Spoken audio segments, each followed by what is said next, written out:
मेरे प्यारे देशवासियों, मैं आप सभी को स्वतंत्रता दिवस की हार्दिक शुभकामनाएं देती हूँ। सभी देशवासी 78वें स्वतंत्रता दिवस का उत्सव मनाने की तैयारी कर रहे हैं।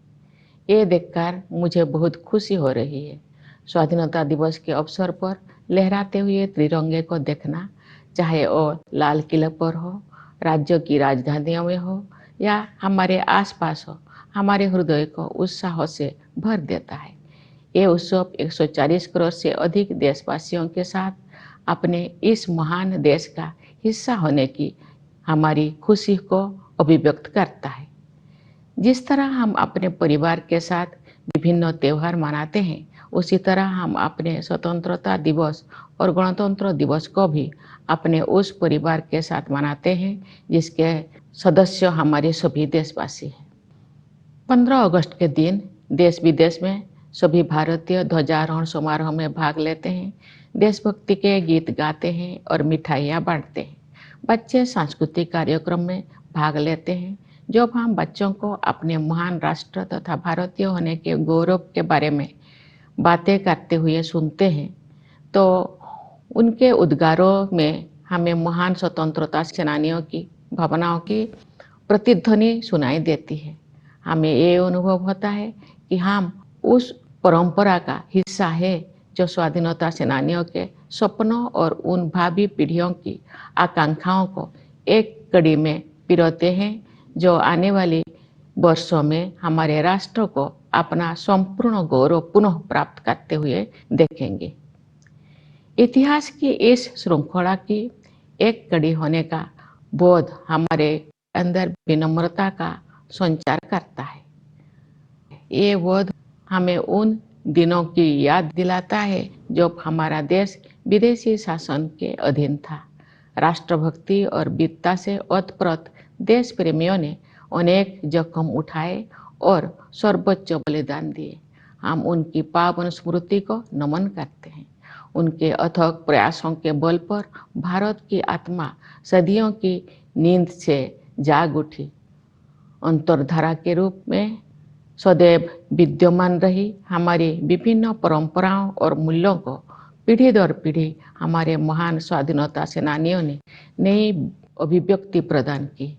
मार्गदर्शक नक्षत्र की तरह राष्ट्रपिता महात्मा गांधी ने स्वाधीनता संग्राम की विभिन्न परंपराओं और उनकी विविध अभिव्यक्तियों को एकजुट किया। साथ ही सरदार पटेल, नेताजी सुभाष चंद्र बोस और बाबा साहेब आम्बेडकर तथा भगत सिंह और चंद्रशेखर आजाद जैसे अनेक महान जननायक भी सक्रिय थे। ये एक राष्ट्रव्यापी आंदोलन था जिसमें सभी समुदायों ने भाग लिया। आदिवासियों में तिलका मांझी, बिरसा मुंडा, लक्ष्मण नायक और फूलो जानो जैसे कई अन्य लोग थे जिनके बलिदान की अब सराहना हो रही है।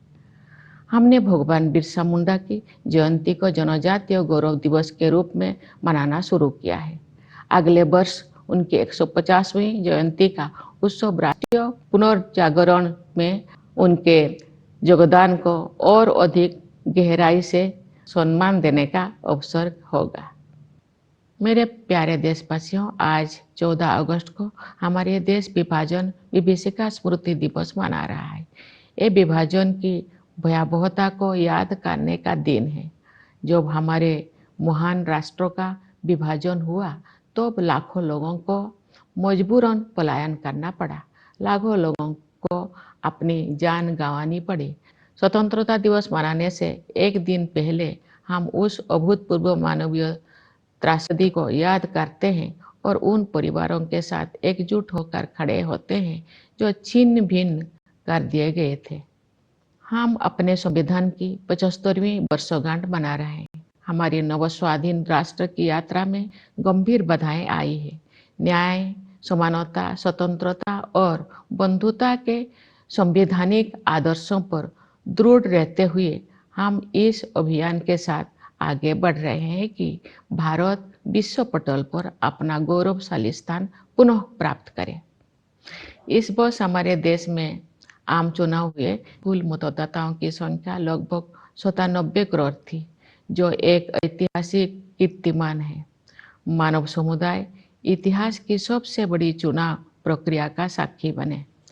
इस तरह के विशाल आयोजन के सुचारू और त्रुटि रहित संचालन के लिए भारत का निर्वाचन आयोग बधाई के योग्य है। मैं उन सभी कर्मचारियों और सुरक्षा कर्मियों का आभार व्यक्त करती हूँ जिन्होंने भीषण गर्मी का सामना करते हुए मतदाताओं की मदद की। इतनी बड़ी संख्या में लोगों द्वारा मताधिकार का प्रयोग करना वस्तुतः लोकतंत्र की विचारधारा का प्रबल समर्थन है। भारत द्वारा सफलतापूर्वक चुनाव आयोजित करने से पूरे विश्व में लोकतांत्रिक शक्तियों को ताकत मिलती है। मेरे प्यारे देशवासियों, वर्ष 2021 से वर्ष 2024 के बीच 8% की औसत वार्षिक वृद्धि दर हासिल करके भारत सबसे तेज गति से बढ़ने वाली बड़ी अर्थव्यवस्थाओं में शामिल है। इससे न केवल देशवासियों के हाथों में अधिक पैसा आया है, बल्कि गरीबी रेखा से नीचे रहने वाले लोगों की संख्या में भी भारी कमी आई है। जो लोग अभी भी गरीबी से पीड़ित हैं, उनकी सहायता करने के साथ साथ उन्हें गरीबी से बाहर निकालने के लिए भी सभी प्रयास किए जा रहे हैं। उदाहरण के लिए कोविड-19 के शुरुआती चरण में आरंभ की गई पीएम गरीब कल्याण अन्न योजना के तहत लगभग 80 करोड़ लोगों को मुफ्त राशन दिया जा रहा है, जो ये भी सुनिश्चित करते हैं कि जो लोग हाल ही में गरीबी से बाहर आए हैं, उन्हें पुनः गरीबी में जाने से रोका जा सके। ये हम सभी के लिए गर्व की बात है कि भारत दुनिया की 5वीं सबसे बड़ी अर्थव्यवस्था बन गए हैं और हम शीघ्र ही विश्व की 3 शीर्षस्थ अर्थव्यवस्थाओं में स्थान प्राप्त करने के लिए तैयार है। ये सफलता किसानों और श्रमिकों की अथक मेहनत, नीति निर्माताओं और उद्यमियों की दूरगामी सोच तथा देश के दूरदर्शी नेतृत्व के बल पर ही संभव हो सके है। हमारे अन्नदाता किसानों ने उम्मीदों से बेहतर कृषि उत्पादन सुनिश्चित किया है। ऐसा करके उन्होंने भारत को कृषि क्षेत्रों में आत्मनिर्भर बनाने और हमारे देशवासियों को भोजन उपलब्ध कराने में अमूल्य योगदान दिया है। हाल के वर्षों में इंफ्रास्ट्रक्चर को काफी बढ़ावा मिला है। सुविचारित योजनाओं एवं प्रभावी कार्यान्वयन ने सड़कों और राजमार्गों, रेलवे और बंदरगाहों का जाल बिछाने में मदद की है। भावी प्रौद्योगिकी की अद्भुत क्षमता को ध्यान में रखते हुए सरकार ने सेमीकंडक्टर और आर्टिफिशियल इंटेलिजेंस जैसे कई क्षेत्रों को बढ़ावा देने पर विशेष बल दिया है। साथ ही स्टार्टअप्स के लिए एक आदर्श इकोसिस्टम भी बनाया है, जिससे उनके विकास को गति मिलेगी। इससे निवेशकों में भारत के प्रति आकर्षण और अधिक बढ़ गया है। बढ़ती हुई पारदर्शिता के साथ बैंकिंग और वित्तीय क्षेत्रों की कार्यकुशलता में वृद्धि हुई है। इन सभी बदलाव में अगले दौर के आर्थिक सुधारों और आर्थिक विकास के लिए मंच तैयार कर दिया है, जहां से भारत विकसित देशों की श्रेणी में शामिल हो जाएगा। तेज गति से हो रही न्यायपरक प्रगति के बल पर वैश्विक परिदृश्यों में भारत का कद ऊंचा हुआ है। G20 की अपनी अध्यक्षता के सफलतापूर्वक संपन्न होने के बाद भारत में ग्लोबल साउथ को मुखर अभिव्यक्ति देने वाले देश के रूप में अपनी भूमिका को मजबूत बनाया है। भारत अपनी प्रभावशाली स्थिति का उपयोग विश्व शांति और समृद्धि के विस्तार हेतु करना चाहता है। मेरे प्यारे देशवासियों, हमें संविधान निर्माता डॉक्टर B.R. अम्बेडकर के शब्दों को भी सदैव याद रखना चाहिए। उन्होंने ठीक ही कहा था और मैं उन्हें उद्धृत करती हूँ। हमें अपने राजनीतिक लोकतंत्र को सामाजिक लोकतंत्र भी बनाना चाहिए। राजनीतिक लोकतंत्र तब तक नहीं टिक सकता जब तक कि उसके आधार में सामाजिक लोकतंत्र ना हो। राजनीतिक लोकतंत्र की निरंतर प्रगति से सामाजिक लोकतंत्र को मजबूत करने की दिशा में की गई प्रगति की पुष्टि होती है। समावेशी भावना हमारे सामाजिक जीवन के हर पहलू में दिखाई देती है। अपनी विविधताओं और बहुलताओं के साथ हम एक राष्ट्र के रूप में एकजुट होकर एक साथ आगे बढ़ रहे हैं। समावेश के साधन के रूप में अफर्मेटिव एक्शन को मजबूत किया जाना चाहिए।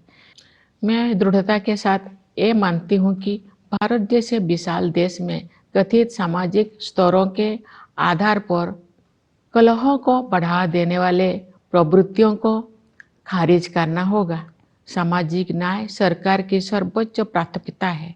सरकार ने अनुसूचित जातियों, अनुसूचित जनजातियों और समाज के अन्य हाशियों के वर्गों के कल्याण के लिए अनेक अभूतपूर्व कदम उठाए हैं।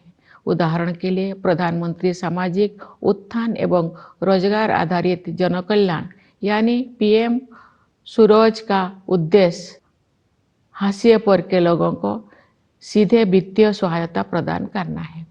प्रधानमंत्री जनजातीय आदिवासी न्याय महाअभियान यानी पीएम जनमन ने एक जन अभियान का रूप ले लिया है। इसके तहत विशेष रूप से कमजोर जनजातीय समूह यानी पीवीटीजी की सामाजिक आर्थिक स्थितियों में सुधार के लिए निर्णायक कदम उठाया जा रहा है।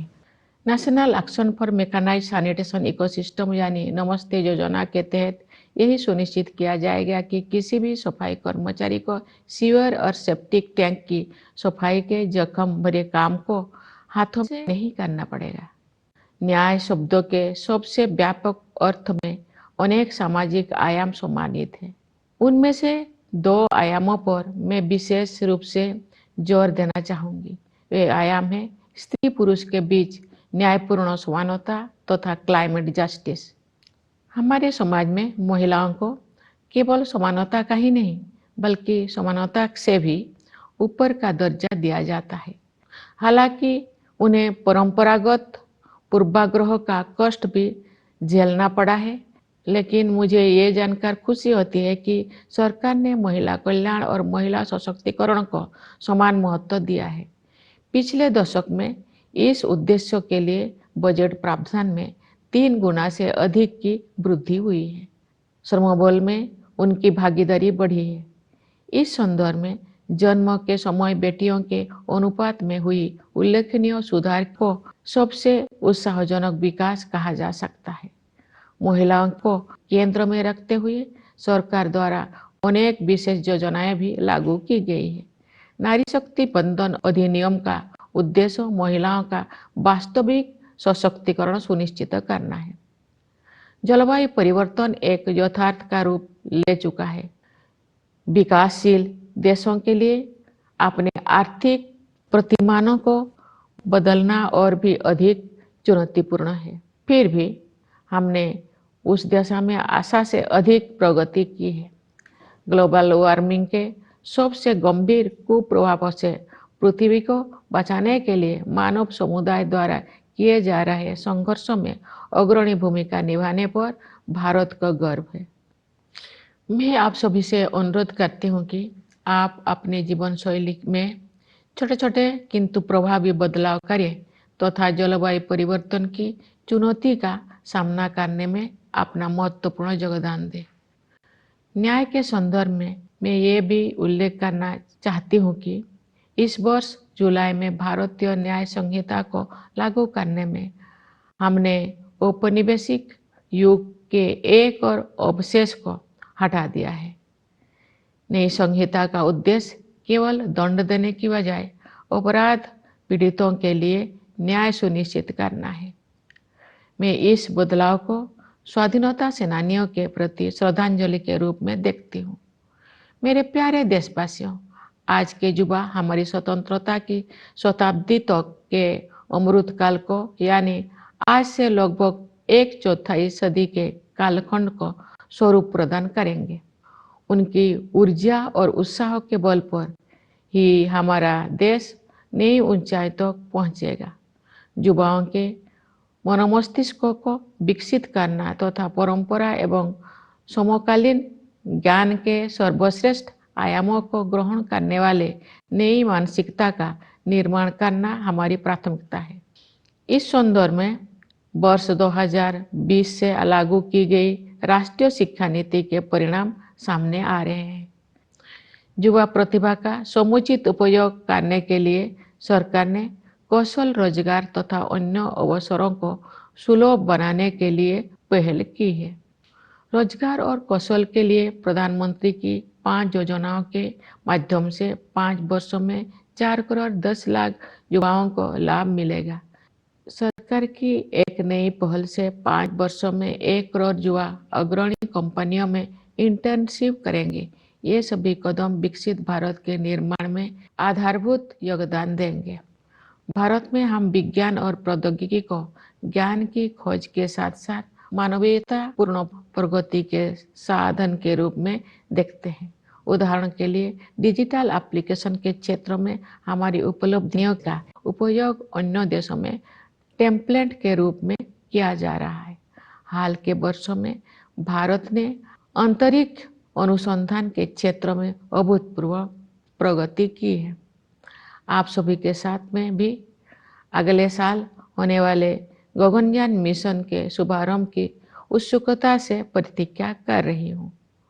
इस मिशन के तहत भारत के पहले मानव अंतरिक्ष यान में भारतीय अंतरिक्ष टीम को अंतरिक्ष में ले जाया जाएगा।